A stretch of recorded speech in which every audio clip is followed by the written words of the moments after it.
Hello. Good afternoon. And welcome to Cowley Student News. Either of you wish you could turn back time to a certain decade?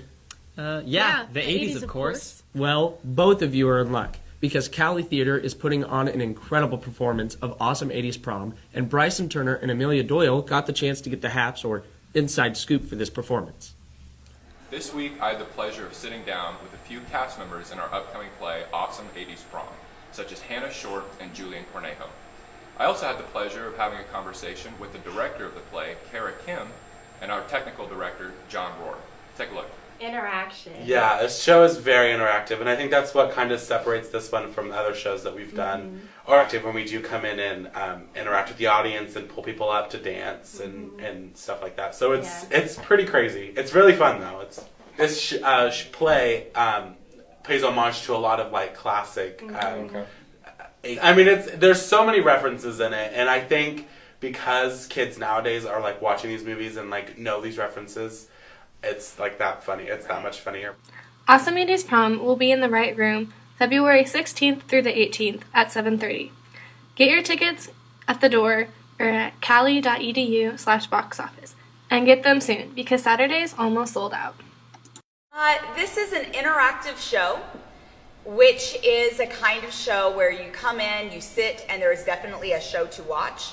But in our particular show, there's a dance floor.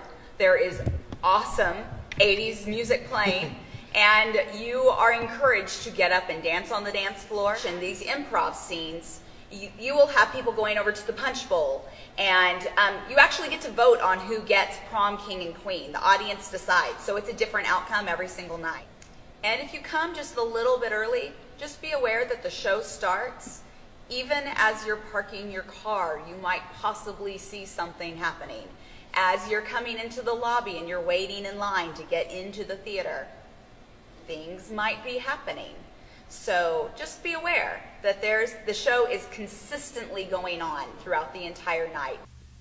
Long nights and a lot of Red Bull is necessary to put on that cool of a show. But don't knock back too many of those Red Bulls, Brady. Tavin Wolford and I wanted to find out more about our favorite addiction, caffeine.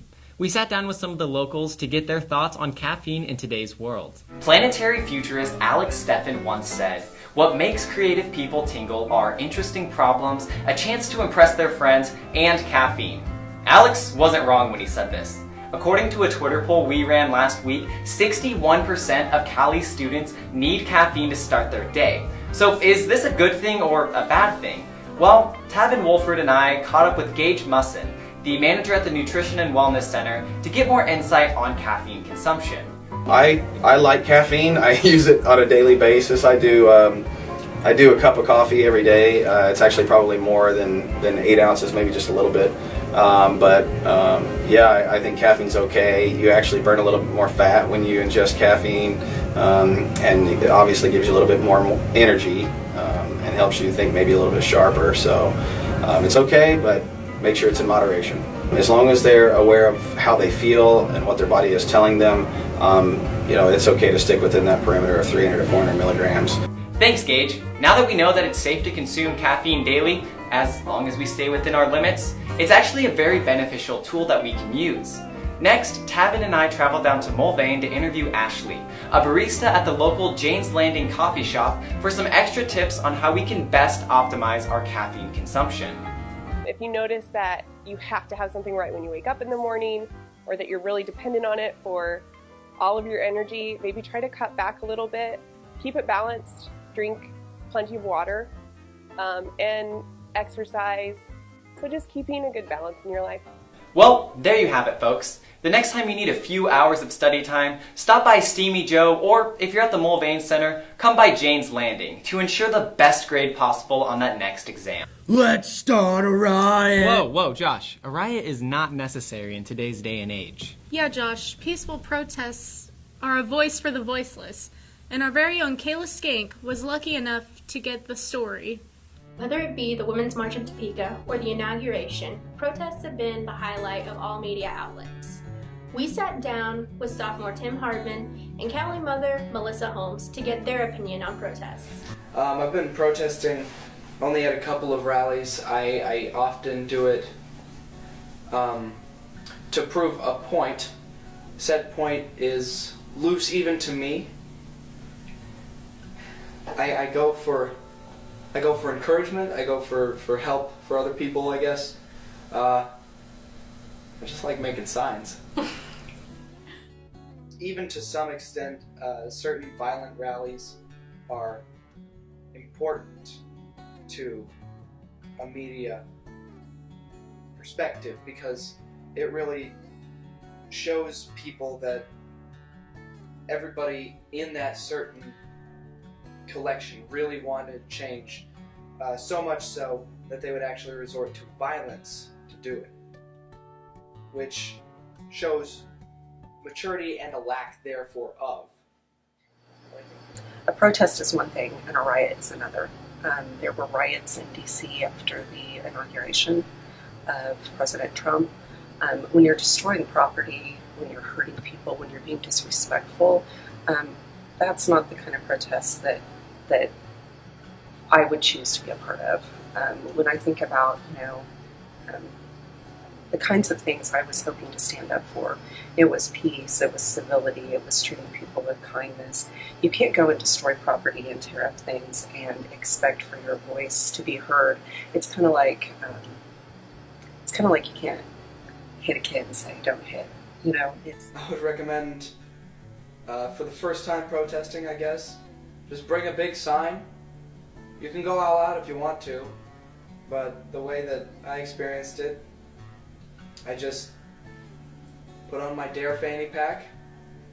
I wore my Make America Great Again hat just recently, and it was just any other day. It really is amazing to be able to do so many things as a college student. Like fly a kite. Or see a movie for free. Cowley Cinema 8 partners with Cowley College to give students a night out at least once a month. Sydney Hufford and I learned just how amazing this is for Cowley Tigers. Thanks to Cowley and Cowley Cinema 8, we're able to watch a free movie night once a month. But how did all this get started? Well, thanks to Christy Shaw, we now know. So some of the things I like to do to try to blend in education with our fun events on campus would be I like to call the other colleges to see what they are doing. A lot of the bigger universities can give us a better fee if we have somebody else trailering an event. So I like to see what's like the hippest thing on their campuses and what they're trying, and so that we can route it to our area in Arc City. So we did a survey probably 4 years ago on what the students would like to see at Cowley and what they would like to be able to go to movies. And so I started doing some research and saw that Southwestern had a great relationship with the Cowley Cinema. So I called, and we have a really good deal, working relationship with them. So I have in my budget, I plan accordingly in June for the whole year for our budget. So I took that and made a deal with this Cowley Cinema to do a free movie night one time a month for our students. I think it's cool that Cowley and the movie theater gives students a free movie every month because it gives me something to do on a Thursday night.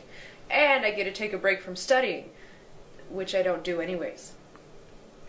Cowley students, make sure you show up to the front desk and show them your student ID to get in a free movie. Also a reminder to go to the concessions to get whatever snacks, drinks, or popcorn that you'll need for the movie.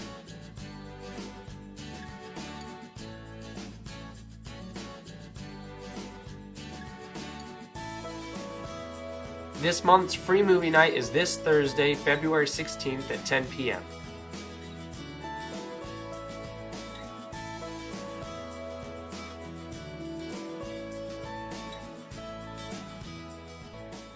I think I'm going to see A Dog's Purpose. I think I'm going to see Lego Batman. I'm more of a 50 Shades Darker kind of guy myself.